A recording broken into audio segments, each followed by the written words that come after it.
To lead in a world that never stops evolving, you need insights from those who are driving change. Welcome to Breakthrough Innovations, where we bring together the top leaders and innovators who are reshaping their industries. I'm JL Heather, the Principal Executive Coach at Center, and in each episode, I sit down with game changing executives who share the strategies, insights, and challenges that fuel their success. In the next 20 minutes, you'll gain practical takeaways to drive your own breakthroughs. So if you're ready to stay ahead, join us here on Breakthrough Innovations. Hello, everyone. Welcome to this episode of Breakthrough Innovation. With us today is Nitin Nagar, the Principal Consultant and CTO of Blueberry Hawaii Technology Solutions. Nitin has worked with cloud solution space with clients such as Bank of America, SAP, and Citizens Financial Group. Nitin, thank you for being here. We're thrilled to have you on the show. To start Thank off, you. I would love it if you could share a little bit about your journey and what led to your current role. First of all, thank you very much for having me on the show. It's a pleasure and an honor to be over here. It has been a very interesting journey, considering I never started out to be a consultant or entrepreneur or anything close by. Actually, my journey started when my desire to teach. So you can think of me as a teaching enthusiast. So I wanted to become a Nice. professor. So did my bachelor's in computer science and engineering, and then my master's in computer science, and then spent a couple of years in the PhD. Then I happened to take a course in medical informatics, and it's kind of very interesting because I got very frustrated in that course. It was an independent study of all things. And basically, after my professor threw out 5 of my great ideas out of window, really trashed, humiliated. And then once I was left with no ideas, then I asked him, what you want me to do to pass this course? And then he said, now you are ready. So basically, this is how I got started. Went out, reaching out to people because, as a international student, it's very difficult to actually get medical journals. So they're very expensive. I mean, like access wise. So trying to get information through them. And so you have to reach out to people. And you learn that if somebody cannot give you information, you reach out to other person through him. So basically, 6 degrees of freedom. You must have heard about that, right? Now we do. So basically, that concept played in, and actually, the fifth person who I networked with, this is via the fifth degree of freedom over here. So fifth person I was connected via, he was able to provide me a opportunity to work with him. He was incidentally Department of Homeland Security liaison or in charge through I believe Healthcare Association Hawaii and all that. And it was a very interesting project. I submitted my grade and I went to ask for a summer internship, and I was promptly declined. And he really wanted me to. Instead, he said that why don't you build this system for me? Oh, And I was like, I have no idea how to do this, never did it before. Plus, I'm an international student, can't touch the federal money. My unit, and I tried for 3 to 4 months trying to see how I can get this money routed to my university, and nobody was able to figure it out. Kind of very frustrating. So, and he wanted me to actually lead the project and implement it, develop it. I remember asking him one time, like, hey, where is it? Can I get a place to sit? This is like 2003. Here we are talking about, can I get a place to sit? And there is no place to sit. I'll give you the laptop, go home. Well, seriously? And I love so it. that's how the thing. And I was so scared out of my mind because I was supposed to manage the project itself. Sometimes when somebody trusts more in you than you yourself, Yeah. it's like mind-boggling, and you really don't want to let this person down. And so I got so scared out of my mind. I dropped out of my PhD, got into a different master's program, and enrolled primarily for the project management coursework so Yeah. that I can learn how to do management of the project. And because here, this was me all rolled in one. And actually, like after that, I kind of finished all the requirements of the second master's program, and I was given the opportunity to. Then the most important thing is like, I got sick and tired of actually working on campus as an international student. You can only work 20 hours a week, and you have limitations in the rates kind of they would offer, either scholarship or not. This is a private university, so I got sick and tired. So, and I wanted freedom.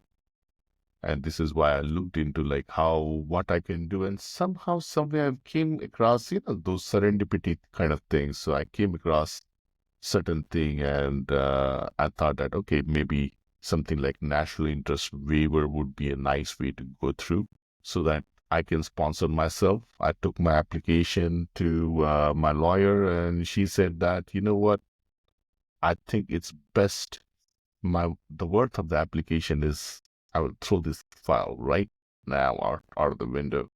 That's the worth of your application. And I mean, like, it was a brutal assessment. And I was like, okay, you may not believe in my chances, but I will take my chances. So the whole idea is like when you want to be free, when you want to be like freedom, right? You don't want to have like shackles on your hands.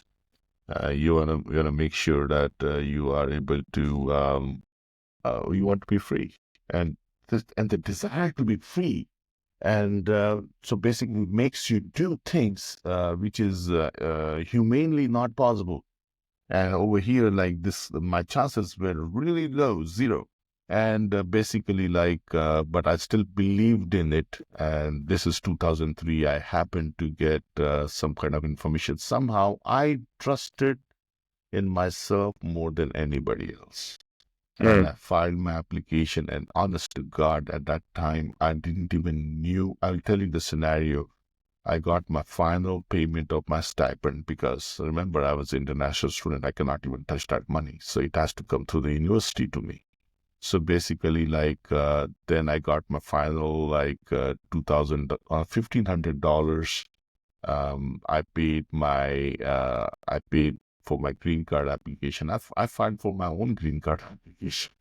So $1,400 from there, or maybe 1450, last $50. Like I think I spent some money on the groceries and like $15 for the GET license from Hawaii to start my own company. And I was promptly down to $0 after that shopping. So I applied for my own green card, and then I was $0 in hand. And I didn't even knew what is the meaning of priority dates. I mean, the US sets priority dates for different countries, and NIW comes under EB2 category. And for all reason, it was current for India. I'm from India. So it was current for India, and this was August 25th or something. And in October, the dates retrogressed, and till date they are retrogressed. So that was like such a fluke. I didn't even knew what it. And I remember I getting a 30-page RFI request for information from USCIS, and then I remember taking it. It's all legalese English, right?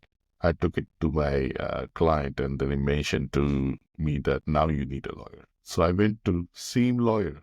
And I have a huge respect for the profession of lawyer, man. I mean, like, I remember because they asked me to write my own case, and she changed 2 lines.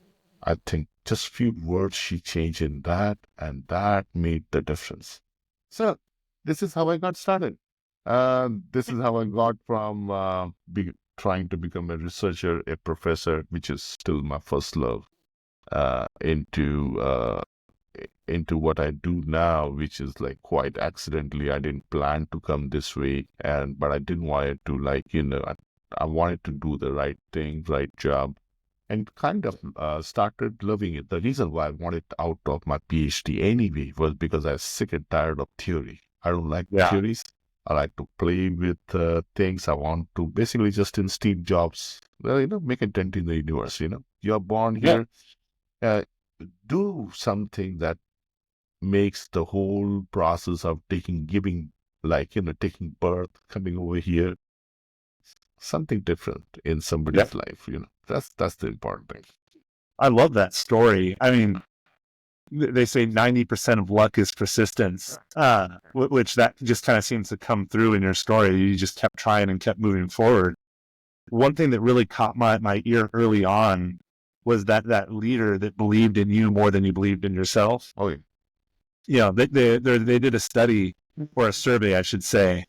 And one of the results of the survey was your first boss, especially, but your boss in general, has more of an impact on your mental health and mental well-being than your doctor, your therapist, sometimes even your spouse, like you name it. And it sounds like your first exposure to a really solid leader was kind of something that really made the difference for you. So I'm curious, when you are looking out at your teams and the teams that you spin up for clients in your organization and with your clients, what is it that you're looking for? What is the approach you have to putting that team together, to finding the right people to lead change, to create impact? Sure. You're absolutely right about the bosses. I even remember my first boss, Mr. Kalidas. That was his name. Long time back. This is 99 we're talking about. And I mean, I still remember his name. And you are absolutely right. I mean, the good bosses really leave an imprint on you. And now I'll be honest, as a recovering micromanager, so basically that's much more challenging, but I usually go with the quote Steve Jobs had in one of his interviews. That, hire the best people and let them do what you hired them for. I mean, Right. I try not to micromanage. I set up expectations and give them freedom. Because if you don't give them freedom, then it's not worthwhile. And then why you are hired them? So in my case, some of the things I learned over the period of time, I, I would say that it's a long journey being an entrepreneur. And so I learned over the period of time that, some things which do not make sense. For example, I do not negotiate with my contractors so basically our employees. So basically negotiating in says, I'll give what they want, whatever they want. I'll give it. If I can, I'll give it to them. My expectation is, like I always mention, 3 T's, which is trust, transparency, traction. Ooh, So which I is like that. biased towards sure. So as long as they're able to handle that, they're able to deliver, I think I'm happy. Basically making sure the quality is there, we are able to deliver on time, and we are able to do a good job, and making sure that whatever we do tomorrow, client can go to somebody else at some other big firm, they would also see the same thing. So Yeah. basically, keeping like I said in the Virgin Airlines founder, basically keeping our employees, consultants first, Yeah. and then the customer. So basically making sure they are treated well. And again, most important thing, giving them, hire the best A players, give them freedom and let them do their thing. I just provide the overall Absolutely. guidelines and let them just do their thing. I mean, give them tools to make them succeed. And I Yeah, stay what on. you're talking about is what we would call servant leadership, right? You hire the humble, hungry, and smart people, get out of their Mhm. way, and clear the road, remove Right. the blocks. And I love it. That's fantastic.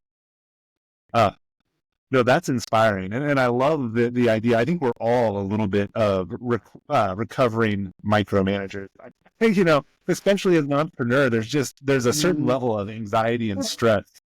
I feel like it hits you and really just makes you want to just control everything. And it takes a Actually, lot of willpower to step back from that. Actually, I don't stress. I used to stress a hell lot. Oh, I don't stress anymore. I don't stress. that's good. Absolutely no.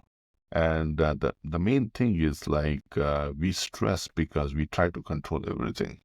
Mm, And absolutely, you don't have things, you can't control everything. You can't right. control people's emotions. You can't control how others think because, well, the key things I learned from my boss, again, the same individual, I learned a lot from him. I mean, like he always used to say that, what's your Wi-Fi? I What's said, your what's your Wi-Fi? Wi-Fi? Do you know your Wi-Fi? Well, like, well, I'm not talking about my actual SSID and the password. It's actually what's in it for me. Mm, Everybody is driven through that. So, do you know Wi-Fi of the other person? I like that. What's the purpose for them? What is their purpose? Exactly. Everybody Yeah, is driven through that. You have to meet them in the absolutely. middle. You have to give them what they're looking for so that they can do what you are looking.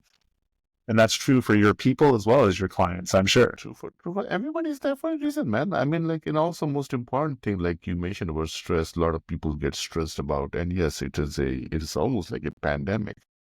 Yeah, Sometimes, like, try to do everything at the same time and try to have unrealistic expectations as well. So, for example, like in my line, one of the areas that we are developing is work on this is federal contracting. And I mean, like, you wouldn't believe the kind of runway that I'm working with is like 18 to 24 months. right, Just think about it. I'm not expecting anything to land 18 to 24 months, right, but I have to do my action today. right. There And has to be all an I have to element do of faith is, there. and also one more radical philosophy I have is very interesting one. Try it sometimes. Is like the moment you stop expecting uh, anything. And so basically, you are not bothered with the results. When you're not bothered with the results, you will give optimal results. You will get optimal results. So basically, every day you're giving your best. You're not analyzing it afterwards because all you did was you give your best at that day Right. and not Which think may be about more or what less will than happen. you. Stop thinking. Action. This is why the word three T's, traction, is the most Yeah. important. I mean, like you can talk good story, but the thing is this: if you can't act, you can't act. Simple. End of the day. So you trust, transparency, traction. I Yes, sir. love that. That's a great takeaway. I'm curious, as we're kind of getting close to the end of this, what's Sure. next for you and your company? We are trying to. So we finally the dream, I call it, the dream of freedom is still freedom. That's the. If you see my company name, it doesn't make any sense. I mean, like from the way we have compiled the whole name, people think all kind of complex things, but my company is named after a blueberry cheesecake. But it's the emotion behind the name that counts. Basically, it's, one of the persons I know as Hanai Mother, and she prepared a blueberry cheesecake on my birthday. When I didn't went home for 5 years, that was an emotional touch for me. And I was a Yeah. boy at that time. So this is why, and I was young and stupid. And I thought that somebody already took the domain blueberry with a double R. I'll be smart to take with a singular. Now I know it's not a good idea. But nevertheless, this is how it is. And my first client told me that, hey, we don't grow blueberries in Hawaii and you have nothing to do with agriculture. So do something about the name. So we added technology solutions in the end. There we And go. then once I paid a lot of money for my sole proprietorship, remember, I started the company with the last 15 bucks. I didn't Yeah. have even money. So basically, like, then I learned the lesson out of it and then made it a LLC. So this is why the whole name come through. So one of the initial things, the whole igniter of the dream is like going in the government contracting. This is how we got started. My first client was U.S. Department of Homeland Security project. This is the project I started out with, Oof. and 6 years, three iterations, designed a casualty tracking system for the state of Hawaii through Healthcare Association of Hawaii, working with different hospitals, trying to get the product over there, testing it out. Was a fantastic experience, and basically, like, now we just became a 8A this year in May. So we are 100% women-owned minority business. Wow. So, All right. basically, like we are trying to grow in the federal space. And this is why I said my 18 to 24 month runway. So, trying to see how we can grow from here in the federal space, providing we specialize in cloud. So, basically, cyber, cloud, and AI. This is what we specialize in, and especially Microsoft platforms. So, basically, it's Microsoft Azure, commercial and government, M365, GCC, GCC High, commercial tenants, cybersecurity, generative AI, again, Microsoft focused. So this is what we do. And this is what we're looking for. Exciting times. We got 9 years to go. That's crazy. That's fantastic. So before we wrap up, where can our listeners connect with you, learn more about your work, or potential opportunities to collaborate? You can always reach out to me at nitin@phdsolutions.com. You can reach out to me on LinkedIn. I'm very active on it. I'm trying to get active on Twitter. Not there yet, but I plan to have our own YouTube channel as well so that we are able to collaborate, have some webinars on the different technology aspects. And I'm a big lover. So basically, book reviews of all the interesting things that we are talking about. And you can also always reach out to, I don't have my library over here. You should see my library. I need physical books. I'm not a big ebook guy. So, but yeah, like you can reach out on our website as well. We do try to post blogs from time to time. Majority of customers do not come through website, but we are trying to keep it more active in our line. Cybersecurity and data migration and AI, people come through references. So most of the projects clients we get is through references with whom we have worked in past. But yeah, like definitely you can reach out to me using email, using LinkedIn, and through our website. Yeah. Awesome. Well, Nitin, thank you so much for the great conversation. I think this has been absolutely fantastic. And thank you for everyone else who's joined us all the way till the end. If today's episode brought you any value, please consider leaving a rating or a review wherever you listen to your podcasts. And feel free to share this with anyone you think that might be benefiting. I know for me, that trust, transparency, and traction, I love that. That resonates really well with me, and I'm going to take that with me. Nitin, hopefully I can get your permission to use that. Absolutely. Thank you. And for everyone listening, remember to try and take one actionable thing from today, apply it, and let us know how it goes. We'd love to hear about your progress. Nitin, thank you again. And everyone else, we'll see you again next time on Breakthrough Innovation. Thank you for the opportunity. Thank you. Have a great day.